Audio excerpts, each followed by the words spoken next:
The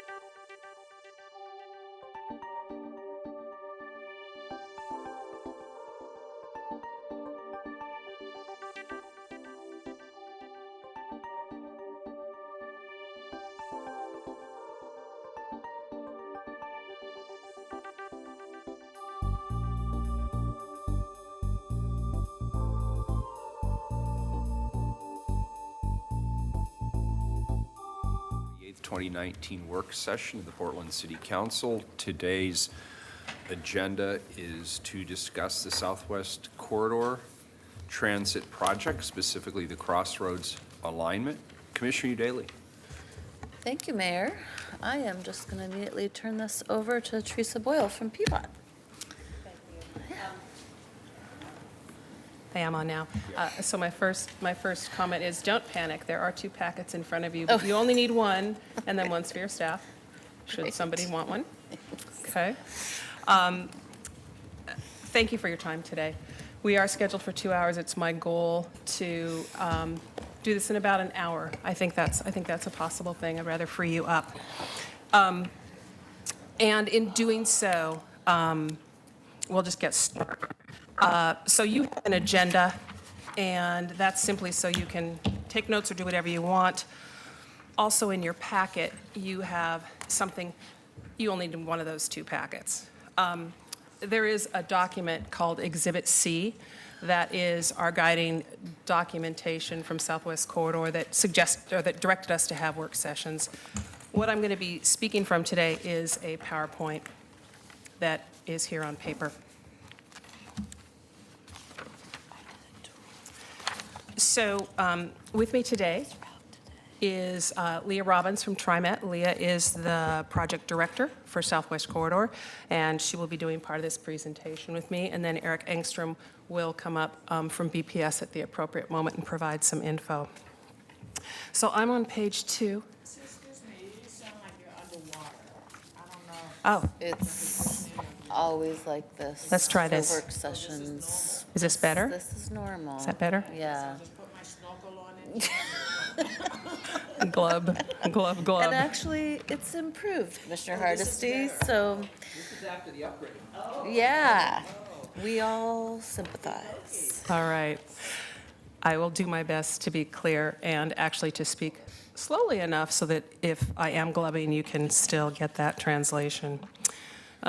So today, we will be providing some context for the work session. Too close. I am too close now. Thank you. Okay, maybe this is a sweet spot.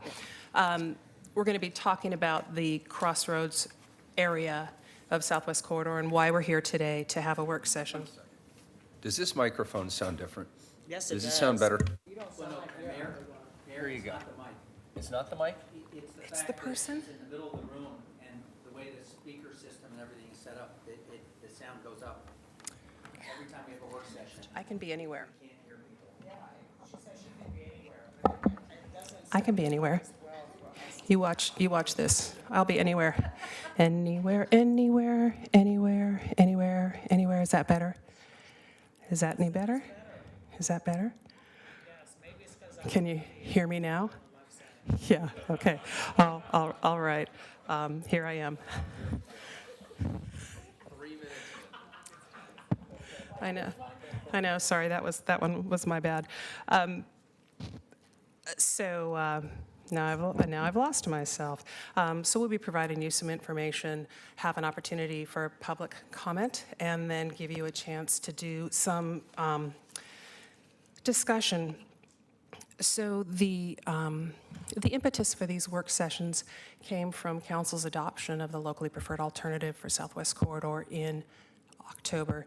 There are a couple of areas where the council felt it would be appropriate to have work sessions to inform Commissioner Udaley and provide her feedback as our steering committee member. So page 3 is simply a project schedule, the overall big picture project schedule. Here we are today in the orange. For you, probably slightly more important is on page 4, which is the wordy version of the same schedule. And the key one that I would point you to is the early 2020 The first line, we will be needing to come up with a strategy for our share of local match. So that's something that over this next many months, we will be talking with you about. But that's not what we're going to talk about today. So page 5 is background on the stage that we're in. This project development phase is an opportunity to work through issues that the steering committee and the city asked us to look at as we refine our understanding of the project and move to complete our environmental analyses. We'll be preparing something called a conceptual design report, a CDR, and Commissioner Fritz, I probably will acronym the heck out of this today, but I'll do my best. We'll be developing, it's a way to summarize and capture all of the evaluation work that will be going on over the next many months and create a public discussion draft that we can then bring to you and bring to members of the community and make sure we're getting it right. Page 6. This map is the locally preferred alternative that Council adopted in October and Metro adopted in November. And this is the basis of all our future design work. And you'll see right in the middle of that map, at the place called Crossroads, there are 2 alignments shown and not one near the Barber Transit Center. There are just 2 little bubbles. So that's what we're talking about today. We have a choice to make about the alignment at that area. Slide 7 is simply, or to point out this Exhibit C. So you had asked us to do some things. You had asked us to create some work sessions. That's all contained in that Exhibit C, which is a handout for you, and the work sessions are highlighted in there, in case you don't have enough paper already. So page 8. Excuse me a second. Is it not your intention to have the PowerPoint on the big screen? So it will be my intention at all future work sessions. I was not aware that that was an option for this. Okay, just want to be clear. Yeah, thank Sometimes we you. have technical glitches, and it's sometimes easier for people to follow it at home. I think what happened is last time I came in assuming everybody was going to be on screen, and you guys can't actually see the screen. So I opted with paper. I'll fix it. Good, okay. Thank you. So work session topics. We're going to talk about Crossroads today. In May, we'll be back to talk to you about the Markham Hill Connector. Not exactly a work session, but something of interest to you was how we connect to PCC. So we will probably address that in the conceptual design report. I have it listed here. The other key interest area for the council were decisions to be made about the park and rides, which will happen, I am guessing, later this summer. So today is Crossroads. Man, I miss Mike. And it's probably me. I'm on page 9. So when you adopted the locally preferred alternative, the steering committee had already asked us to go do more work at the Crossroads area to look at alignment choices. And at the time you adopted, we had really started to narrow down to the B2 alignment, which is in the vicinity of the park and ride itself, and then one called Collins. So we committed to a public process, and page 10 is what we went through to evaluate these different alternatives and work with the community to see what their feedback was, what their interests were. And we concluded that process really in January and are coming to you today with a recommendation. And so to not bury the lead any further, so you'll know what you need to listen to, it will be the project team's recommendation to the steering committee that we stick with alternative B2. So that's the alignment that goes through the transit center. I need you to know that the engineer in me hates not just doing the logical story and having a conclusion at the end, but it's just going to be easier for y'all if you know what our conclusion is. So I'm going to Just to have, clarify, you didn't continue looking at B1? yes, You did. we are not looking at B1. B1 was not adopted as part of the locally preferred alternative, and that was true at the time this council adopted the locally preferred alternative. And I have a question about the B2 option. It's a park and ride, and are we thinking of park and ride any differently than the other park and rides? Is this an opportunity to do something different, innovative, creative? Absolutely. I think all of our thinking around the table, all the partners, we are starting to look at park and rides very differently, and there will be a lot of questions about, is it a surface lot because we're land banking perhaps for the future for housing, or do we have an ability to leverage something more than just parking? I can point you to page 12, which is the B2 alignment. This is the one that ultimately has been selected. Page 13 is Collins. Collins, we believe, had some cost savings, and we thought it was a viable and good alternative, and it also allowed a station platform to be on Barber itself, which is something that had a lot of interest to us. Page 14, I'm going to flip over to Leah because she's going to talk to you about the work that the project team has done to move from considering Collins and considering B2 to the team having a recommendation. Great, thanks, and hopefully I'll please let me know if I'm similarly underwater. Leah Robbins, happy to be here to share our technical team's work on this Crossroads area. As we got to December and we had narrowed down from the other alternatives, all of those alternatives that we removed from further consideration were ones that crossed Capitol Highway at grade. So there's some similarities between B2 and Collins, but they serve the community differently, and they have in their routing they have different impacts. So our team looked at how to improve the station quality on these two alignment alternatives and how that might further help us make that decision while also continuing to consider the cost and the impacts on the natural environment. With the Collins alignment, I'm still looking at page 15. The Collins alignment, the placement of the station and how the transit facilities would connect with that station would be very different from the B2 alternative with the station at the existing park and ride. So our team worked with your staff to try to come up with those best ranges of options. When you look at them together with a little bit in page, let's see, that would be 16, that have both of the resulting alignments together on one sheet, you see that the Collins alignment in green is next to and adjacent to some natural environment areas that the Woods Memorial Park, as well as trail access.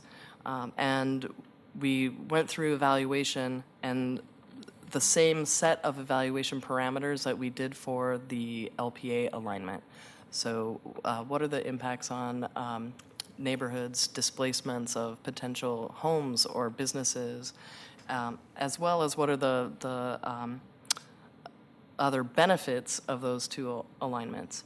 And we saw that with Collins, the alignment is closer to and impacts more residents than the B2 alternative. There are similar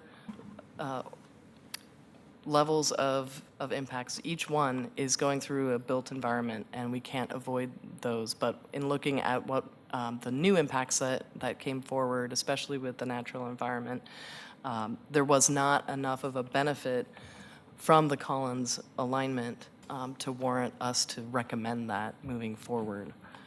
There was considerable. You do have a full-size copy of this matrix in your packet if you wish to look at that in detail. Right. We had considerable community engagement. Before you move on, Yes. could we just stay on this Absolutely. slide? What's the impact if and when Barber, the bridge on Barber is replaced? Is that still going to work with the bridge, with the light rail bridge? Yes. Either of those two alternatives that we developed and with B2 moving forward would be designed and built to not preclude that future environment. And in fact, the B2 alignment has, by being on structure over that area, allows for a more wide variety of future replacements. But won't Barber have to go up in the future? Because one of the reasons we couldn't do B1 or was recommended against was that it would have to be a lot higher than the current bridge. So won't the new bridge have to be a lot higher and therefore get close to the... We have factored in, so the purple line on sheet 16, the elevation of the light rail alignment is placed in a manner and at an elevation that would allow for the future replacement of Barber Boulevard. It would be sufficiently high elevated to allow for that new Barber structure underneath it. It just seems a shame to not fix the intersection at the same time. Because I think I read that it was about 10 million more to do it on the intersection. Considerably more. The area of replacement on the highway creates a much larger project footprint that is in the I-5 right-of-way and not just the replacement of the Barber Boulevard structure. Okay. I would like to reinforce how frequently and in depth we went through this process with the community. We, of course, were here with the LPA adoption, but we made significant technical changes and evolution of those alternatives from the feedback that we received in our October and December meetings. We had a lot of work to do to not only reinforce that feedback, which from that, what we heard was a lot of, and I was at many of the tables discussing this with folks who may have been new to the project and may have, as well as folks who've been following this for years. There were concerns about Collins and the effect on the neighborhood, but also questions about what is so, why not B2? That there were actually support for B2 and the connection to the existing transit facilities at the Park and Ride and Transit Center. But significantly, there were concerns about the impacts to the park, the creek, and new businesses and residences that would be impacted. And clearly, concerns about traffic congestion, and both in building the facility as well as operating it.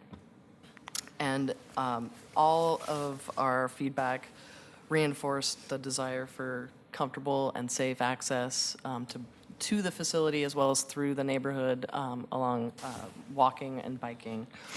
What did the Girl Scouts say? Because it looks like would it take out their building as well as their parking lot? The access to their property would be significantly impacted and are assumed to be impacted with B2. So we would have to probably buy their building. Yes, the project footprint doesn't affect the building, but it does significantly change their access.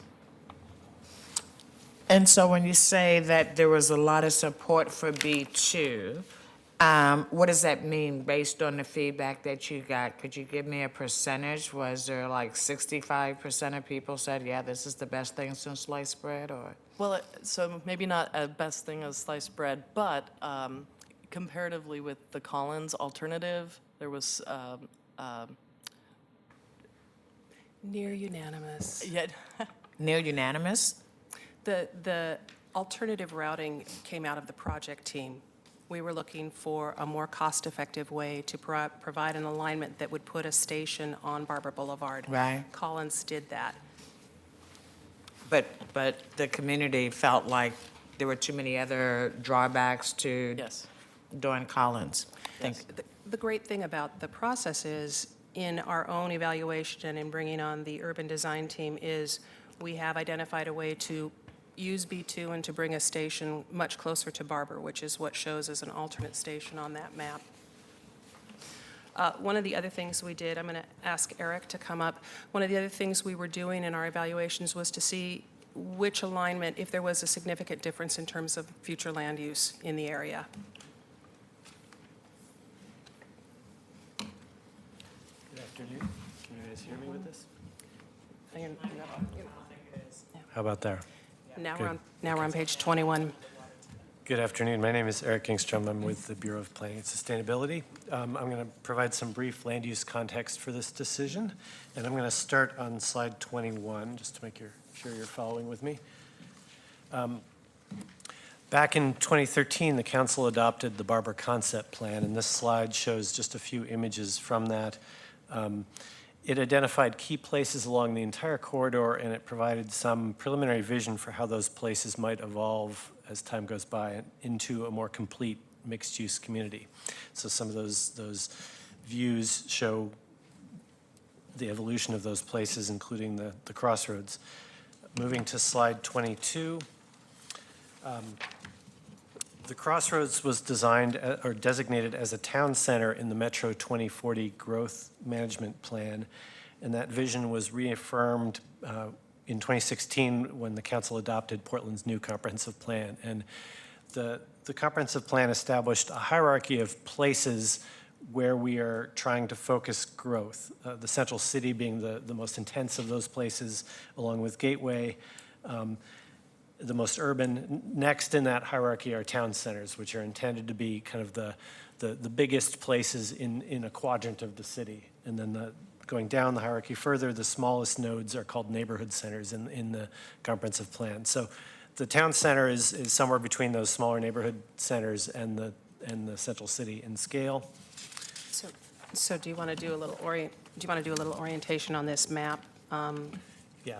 We're looking on the map, the bird's eye view, we're looking south from kind of, if you were floating above Multnomah Village, I think you'd be looking south towards the crossroads.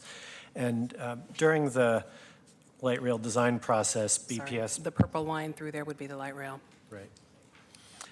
During the design process, BPS produced a number of conceptual drawings like this just to illustrate what the eventual build-out of a town center might look like in the context of the rail alignments that we were looking at. So this shows the B2 roughly with, assuming we're 30, 40 years in the future and there's been substantial redevelopment of that land in keeping with the zoning entitlements that the comprehensive plan allows. It's not to say that this would happen instantly or that it's a requirement, but it's what private developers or property owners would be allowed to do over time. It doesn't go far enough south, though. What you're showing as redevelopment is just right around there, but the town centre was supposed to go much further south. Which I'll get into the process we're going to look at Okay. Going forward to talk about where the town center boundaries should be, which is the next slide, actually. Almost, yes. So I think, Teresa, do you want to just reiterate the... Right. So this was my big ta-da moment, slide 23. That was going to be the moment where I told y'all it's B2. What was, thank you. What was important to us is it didn't appear that while the land uses, the potential for near-term development were in different places, the type and the extent appeared to be very similar between the two. We did not end up having a compelling reason to continue to recommend Collins be studied any further. The cost savings we thought we had did not prove true. So you can see the reasons, and Leah's talked about those, about why we're doing that. So what is the difference in cost? They're negligible. They're within $5 million of each other. And in fact, one of the key conditions that we were looking for cost savings was crossing I-5 with the potential to have a column within the right-of-way of I-5. And we were not successful in that work with our partners in being able to land that in a way that worked for the freeway system. One other question. Is it I was under the impression that if you were aligned with the freeway, then that would give you a better outcome than if you were, say, twisting and turning through another, creating another option. Is that true, or is that just something I've heard that's wrong? I think it would be, I would love to spend some time talking with you about that because it's a really nuanced answer. And there were places all along the corridor where we looked at being next to I-5. And actually west of this particular location we will be. There are other places where felt we were best served by staying in Barber. Okay. Yeah. Thank you. Appreciate it. So on slide 25, there is a summary of what I'll talk about next. The Bureau of Planning and Sustainability, thanks to a grant from Metro, is embarking on a process to do a more detailed land use plan of the town center, the area around the crossroads. And this will occur in tandem with the next stages of the project design. So Commissioner Fritz, that gets a little bit at, we're going to be looking in detail about where what the town center really should be and where its boundaries should be. Well, yeah, because you've got this dotted line. It goes all the way down here, and there's a huge Correct. potential for redevelopment of housing in this area. Right. So I think The previous image, we were being fairly conservative about not showing everything developing. We were showing sort of the low-hanging fruit properties that might be more likely to change. But you're right, the town center technically goes further. Well, right, and that actually then gives more reason to have it further south, to have the B2 alignment, because there's a lot more housing opportunity than people, because the question is, where are people going to be living who are going to be using the light rail? And most are going to be living here and not here. So we're going to be talking about that question about what should building heights be, where should density be arranged within the town center. We'll be doing that through 2020 and probably return to you with a plan sometime around there. There will be a community engagement plan, and we are assembling an advisory committee right now for that process. So that's another opportunity for engagement of folks who live in the area. Let's put it on the agenda for our next meeting, please. So moving on to the next slide, I want to briefly just update you on the status of the housing strategy that both Portland and Tigard adopted last fall. Community-based organizations are continuing to engage low-income households in the corridor, so that's an ongoing element of the strategy. Several bureaus collaborated on a budget request, including seed money for a property acquisition fund. We're also in dialogue with OMF about early acquisition finance strategies. How can we get ahead of the land speculation and get some wins there? The group of signatories to the TriMet Land Acquisition MOU is also meeting this month for the first time and starting that work. PHB is working with Metro on an IGA to implement the Metro housing bond. Prosper Portland continues to explore the option of a Southwest Portland tax increment district.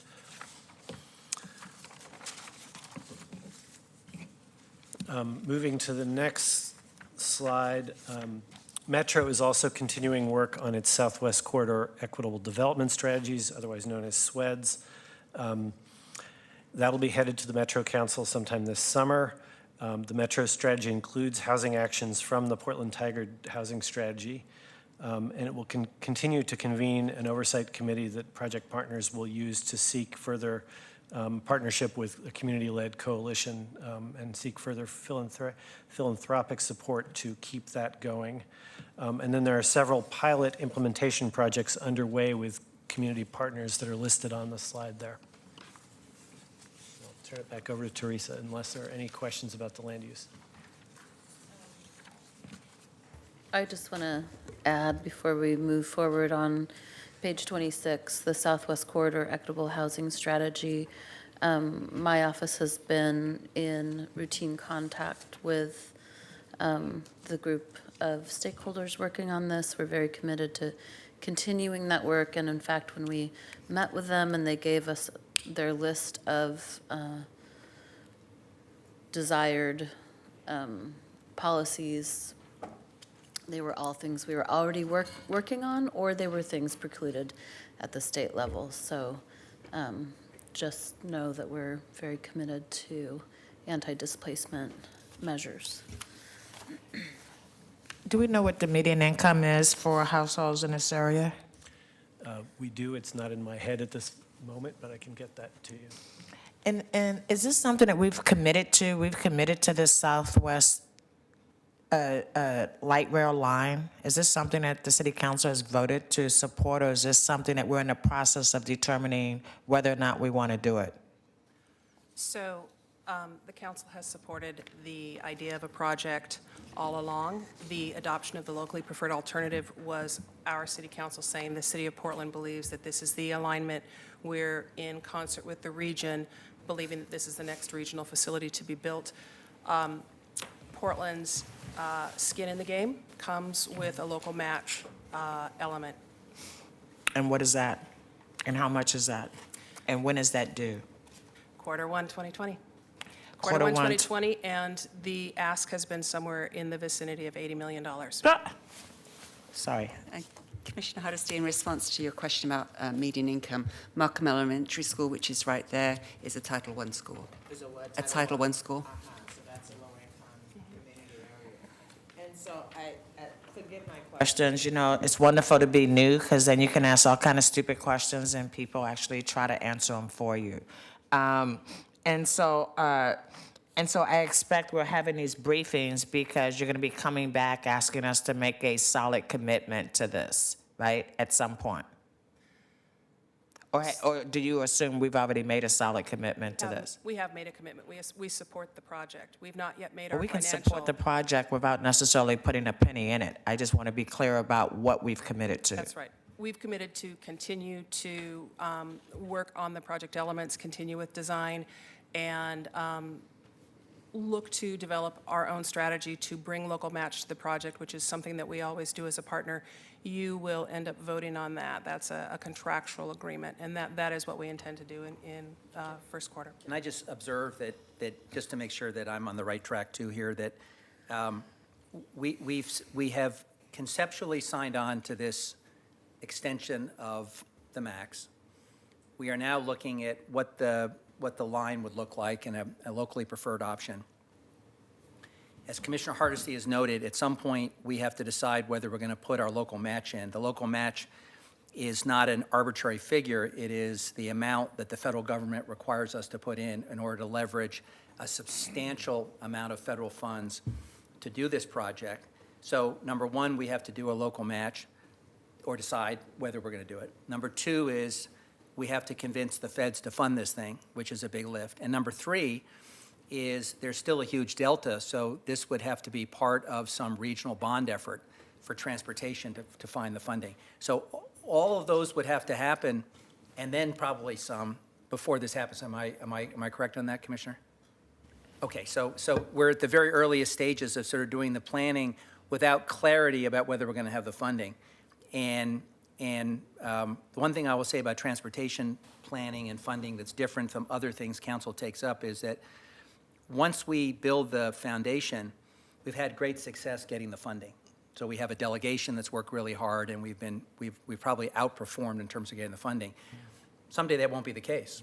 And if we don't get the federal funding and the regional funding, and if council can't find a way to put together the local match, we could have the most beautiful design ever, and it's not going to go forward. So, in fairness, those are open questions. And so does this mean that Metro's transportation bond would include part of this effort as our local match? So we believe that to be so. Commissioner Udaley has started on that process with Metro. There's a large committee to decide what the components of that financing ask would be. Right. Financial I would ask. add from a housing point of view that one element of the local match could be land. And so there is an overlap between the need to acquire land for housing and the potential usefulness of having land on the table for the local match for the transportation element. And that's what we're talking about with the Bureau partners in terms of a financial strategy. And as part of this process, we signed an MOU with TriMet saying that we get first crack at a certain number of parcels developable for residential at actual costs, not at the new value post development. Thank you. This is very helpful. I love learning new stuff. This is so cool. Well, we should get you a briefing. Yes, I 'cause would love to it's- do that. It's a lot. I've had some. Okay, but We can do one specifically around the housing strategy, if you like. I have more PowerPoints for you, so. I love PowerPoints, but I mean, for me, it's really important to know that we have not committed city resources of $80 million to this project yet, and that it will be part of the conversation around a regional transportation packet. And as we continue to address this housing crisis, that hopefully we're looking at these areas around transit stations where we are going to think about how do you build housing people can afford to live in, as compared to the term we currently use, which is affordable housing, which has not been affordable for a while. there's also quite a bit of natural affordable housing that already exists in the area, and so that's one of the things that we're working on with the housing strategy, is making sure that those households aren't displaced from their existing housing. Yes, Yeah. because you've seen that in every transit improvement district we've had so far. Yes, we have, and please remind TriMet of that at every opportunity. If there aren't any further questions in the moment, we can see if there's public comment, public feedback to provide. This is the time. I don't have any questions, but I just wanted to point out that when we were doing the Orange Line, we had all the same discussions, but we didn't actually do anything. So we didn't do the planning, we didn't have the strategy, we didn't have these kind of conversations. So it's possible we could actually get it right on this one. At least I'm hopeful that we certainly did not have this kind of discussion ongoing when the Orange Line went in with predictable results. It was this city council that said, do not bring a locally preferred alternative alignment to us for consideration without bringing a strategy for affordable housing that's real. Yeah. So let me just be clear on something. This is a work session, right? So normally in work sessions, we do it for the benefit of bringing the council up to speed, and then we ask questions, and then the public can watch. You said we're going to invite testimony from people to get feedback. So have we noticed this as a public hearing for the purpose of getting public testimony on this? The way it was written in the ordinance, which the resolution that we passed, was that there would be invited public testimony. Invited testimony. Okay, Thank you. that's different. I believe we do. Hearing this is none, that moment. we're ready to move to a vote? Please, just. Oh, you can use that mic. You don't want to use one of these. Right here, thank you. My name is John Gibbon. I'm First Vice President of Sweeney Southwest Neighborhoods, Inc. I know two of the commissioners pretty well. They know me as Mr. Stormwater because that's a big part of what is an issue in Southwest Portland. The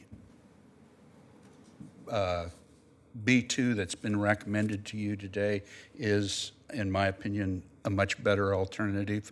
There's stormwater issues with Collins created by its impacting Woods Creek before it gets to the park. There were probably also stormwater issues related to, I'm going to get this wrong, it's either Basin 1 or Basin 4, the end of the Capitol Hill project or the Capitol Highway project, because the stormwater that comes off of that actually comes down and runs into the existing transit center and goes through underneath the freeway on a 60-inch pipe there. And I would be very concerned if, I believe there's some discussion in there that one of the costs in the Collins project is utility realignment. And if the utilities were changed and that stormwater went down Barber Boulevard, that would be a really serious issue, because right now on Barber, all that water is going to come down Barber and have to go under the freeway at roughly 26th Avenue, where we built that new structure a few years ago, which has overflowed several times in high water years. So keeping the stormwater in the Basin 4 going across the freeway and into Falling Creek is really a better alternative than that. I'm not really thrilled with the B2 alternative when Eric starts talking about moving the station closer to Barber Boulevard, because we've got a long walk out of my neighborhood, which is Markham, to get there. But, I mean, the Girl Scouts building is not that much farther, because we want to continue to use the pedestrian bridge that exists there now, and that's the closest access out of that part of Markham.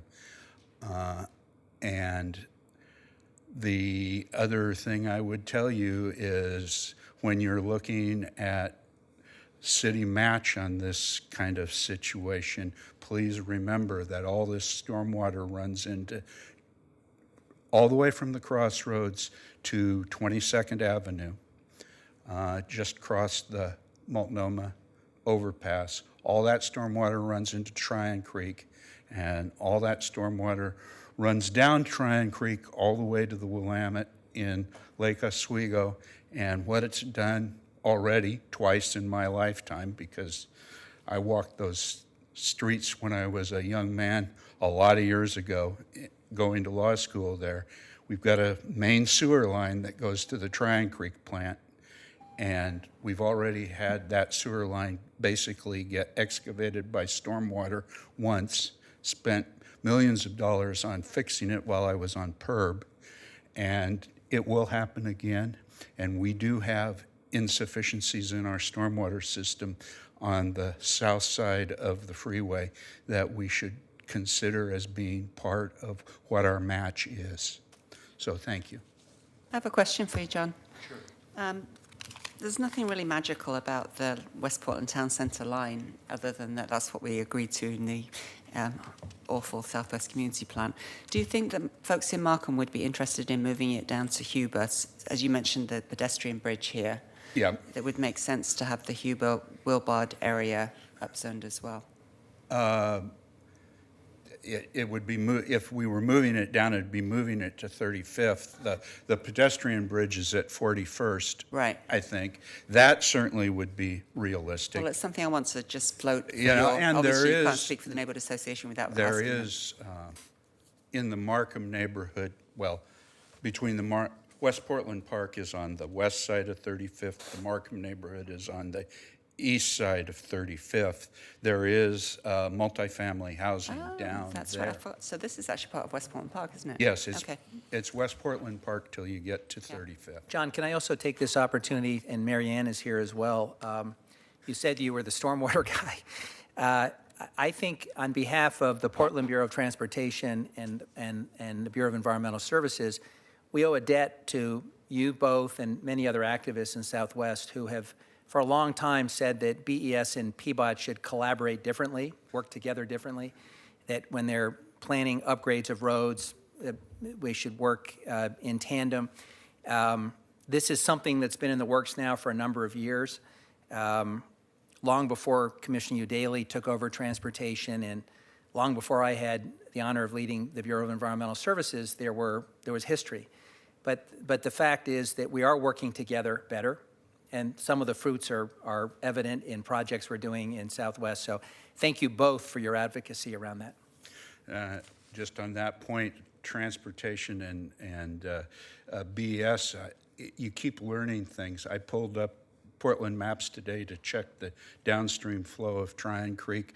Most of those pipes coming downstream are 60-inch pipes, like I said, under the freeway and crossing under Taylor's Ferry Road. But I was surprised to learn that the pipe that crosses under Lancaster, which leads directly to my house, is only a 48-inch pipe. So there's a project we need to talk with TriMet about for match. Thank you. Good. Hello, my name's Mary Ann Fitzgerald, and I'm representing Crestwood neighborhood. A few weeks ago, I sent you a letter. I hope it's in the records. I have a copy if it's not. But I just want to explain, since I've been living there for 40 years, the reason why this is called Crossroads is because of the domination of motor vehicle transportation in the neighborhood. And when we did the Barber Concept Plan, we noted that these horrible transportation issues are what's inhibiting the town center from reaching its full potential. And Capitol Highway and Taylor's Ferry Road are some of the oldest streets in southwest Portland. But when they built Barber Boulevard in the 30s, and they built I-5 in the 50s, and they built PCC around the same time, cars dominated everything. So because of that, I've been following this project since 2011, and we had high hopes that Santa Barbara would fix some of these traffic nightmares and help people get out of their cars and use it. But right now, we can't even walk safely out of our neighborhood because there's no sidewalks to get to the Barbara Transit Center. So we continue to express B1, Santa Barbara, all the way from Portland through Tigard. It would have been faster, and we've never really had a serious cost comparison or cost-benefit analysis between the two. But given that it was not recommended by the previous steering committee, B2 is our second option. It's going to be incredibly ugly, this flyover over Barber, I-5, and Capitol, huge. But at least its impacts are in the commercial area. The Collins option and the Taylor's Ferry Road would go right through our residential neighborhood and displace quite a few people as well as businesses in the community. So there were trade-offs, but we strongly prefer B2 over Collins, but we still think Santa Barbara is the way to go. We want to avoid the negative impacts that have been discussed associated with the Collins option. But we ask when you're considering that transportation package to really look at the station access projects, because right now the plan is only to run to have sidewalks and bike paths on Barber to the Barber Transit Center and nothing south of there. So our neighborhood will not benefit at all. We still won't be able to walk to either of the transit centers, either at the Barber Transit Center or at Southwest 68th, which are bordering our neighborhood. So the station access projects are going to be key to making light rail a success, because for 30 years I had to drive to the Barber Transit Center because I could not walk to transit. So let's fix that too. Thank you. Thank you for your comments. I actually am just back from a tour of the entire proposed line we did earlier today. Stopped off at Barber Foods for lunch. Oh, good. Talked about Crossroads quite a bit. I agree that sending the MAX down the center of Barber seems like the most logical, desirable thing. It's my understanding that there's an extraordinary cost difference, and it's just a much more complicated proposition. But if Teresa wants to expand on that at all. So one of the challenges with really changing the entire Crossroads, I gotta do this, the Crossroads area has to do with the location of the freeway on and off ramps. They dominate the entire place. And to do something there, if we added light rail on the street and still have all those ramps, which is what our evaluations had concluded, we were not gonna have an opportunity to relocate ramps. It makes it even more of a challenging place. Really, the neighborhood's desire, certainly that's been well communicated, is perhaps those access ramps should not be at that location any longer, which is a horse of a very different color. Yeah. Right, the freeway ramp, we would love to close it. Move it. Well, I'm glad. Get it out of there. I'm glad to hear that, because at the first steering committee meeting I attended, because, we have other partnering jurisdictions, and I'm concerned about how much kind of space and money we're going to be devoting to park and rides at this point in history. I did push on them a bit to make the routes more walkable, bikeable, to increase their public transit connections to those stations, and I was told that, what was the quote, Teresa? That, well, people that live in the suburbs just have... There's a different set of needs, I think. Something to that effect. It's different than an urban. But Marianne just said there's no sidewalks, so Right. it would require a lot of it. And plus, it's uphill. Right, It's but we're a still lot. talking about Portland, luckily, so Yes, there's more, more hope. 65th is Just the to city say, line. yeah, just to Yeah. say that we are very much in agreement on that.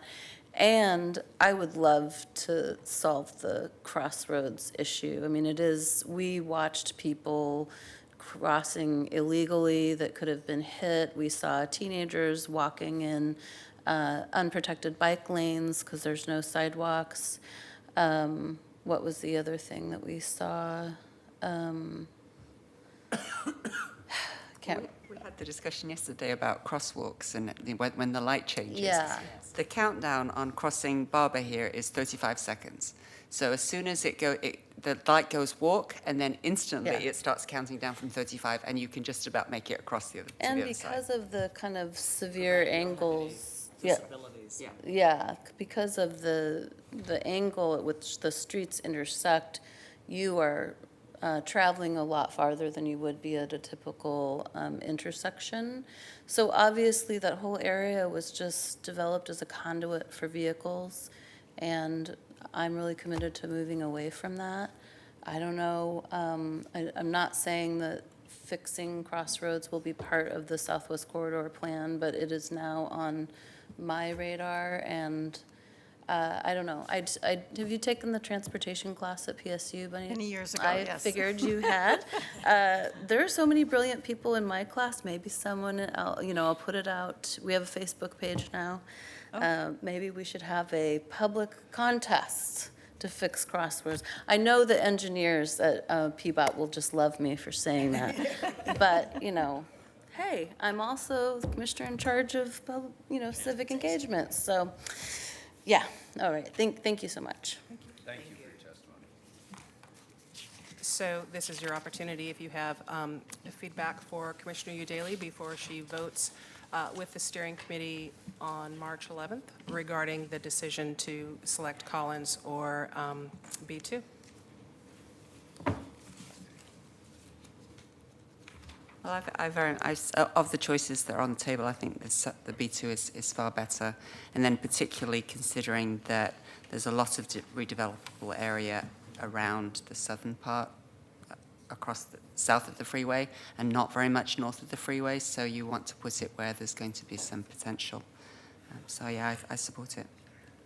And thank you very much to staff and Metro staff and TriMet staff and everybody for all your diligent work, and especially for the outreach. I think from what I've heard, it's been really outstanding.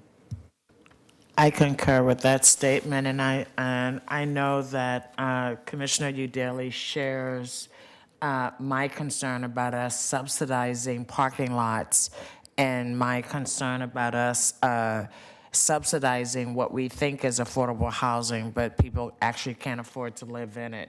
And so I am confident that she will represent us well on that committee. And based on the two options we have, I mean, sometimes I feel like we're just given options, just the two options, so that we're just kind of forced into deciding the better of two evils. But I'm absolutely confident that if other options come up, that Commissioner Udaly and PDOT and TriMet will give us an opportunity to kind of revisit before we make any financial decisions. Because, I mean, for me, my priority is not subsidizing people driving to lots, making sure that we're getting the best use out of parking rides. And when I say best use, I mean housing people can afford to live in on top of the parking ride, having commitments on things that are going to benefit those who currently live in the community, written in stone before we start, opening it up to other development interests. I mean, those are all the things that I will be looking for as we move forward with this project. And I know that, again, that's shared values that I have with Commissioner Udaly. And I just want to put on the table, I'm a little concerned because the economy is about to take a downturn. And I don't know when we're going to be asked whether we're going to make this investment, but that decision has to be made in the context of what else is on this chopping block as the economy takes a downturn, as we have less resources to invest, and as we start thinking about how we're going to make sure that we're going to take care of the people who have the least resources in our community. So just always got to remind folks that we're still dreaming now. We're still in the dreaming stage, and I love dreaming and thinking big picture, but I'm also a realist that want to make sure that we're not committing to things that we cannot keep our commitment to. First of all, I want to thank you, Commissioner Daly, and the team for putting together this work session. I actually think we don't take advantage of the work session format enough. We have the opportunity on Tuesday mornings and sometimes on Thursday afternoons, depending on our schedule, to come together. I think it's particularly effective when it's something like this, which is a focused decision where we get the information, we have a chance to have a conversation. We're not competing against all the other things on our agenda on a Wednesday where we have business that has to get done, and frankly, people are backed up, and we want to be respectful of people's time. So, and frankly, we do this more in transportation planning than any other area. I don't want to fill up our card every week just with work, but I think this format is very helpful for asking questions and being able to really focus. I think you've made the case in terms of the preferred option, so I would support that, even though we're not deliberating. I guess we're taking a straw poll. And I appreciate members of the public for being here and sharing their perspective, our invited guests. But again, on issues where there really is a meaningful, as Commissioner Hardesty alluded to, because I think I share that skepticism sometimes when we're presented with a choice, and after you really dig down, it doesn't really feel like a choice. Where there is a choice, where there are viable options, where we have to struggle with competing values, this format to me is really excellent for focusing our attention. This is an excellent PowerPoint. I appreciate your good work. Thank you. And leading us to even, and I think most of us heard most of what you had to say. So I'm working as on you that. moved around the room, we appreciated that. So thank you, and I appreciate the effort that went into this presentation. Yeah, and I'll go ahead and give my head nod as well. Me too, based on the presentation today. Yes, on Just want to B2. get that on record. Thank you. Thank you, colleagues. Thank you, Mayor. I want to assure you that I have definitely brought my critical eye to this project, and that my office staff and bureau staff have really dug in. And, I am convinced that we do need to extend light rail. It's what we need to handle growing capacity in this area. But I'm not interested in just plopping down light rail and saying, okay, everybody continue to live your current lifestyle. Partners, don't worry about improving pedestrian and bicycle access and safety. Residents, good luck keeping hold of your housing. Like, we really are coming at this from every angle. We have about 12,000 people going out of Portland along this route, and then 12,000 people coming in, is that right? It's 28,000. Gosh, I thought that was the total moving back and forth. It's an equal, Okay, so 28,000 people headed out of Portland and 28,000 people headed in. I used to be one of those people headed in from King City to Portland on the 12 line.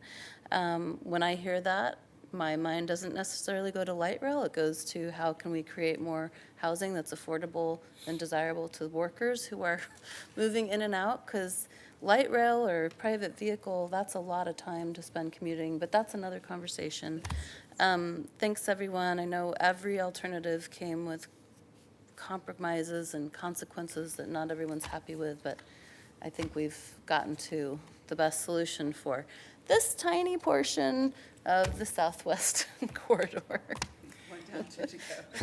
Oh, boy. I want to thank you all for your time today. Appreciate it very much. We will be back in early May to talk about the Markham Hill Connector, and I'm sure there will be robust conversations to be had. I'm sure there will. And a good point for you, I love it when we schedule 2 hours and only use one.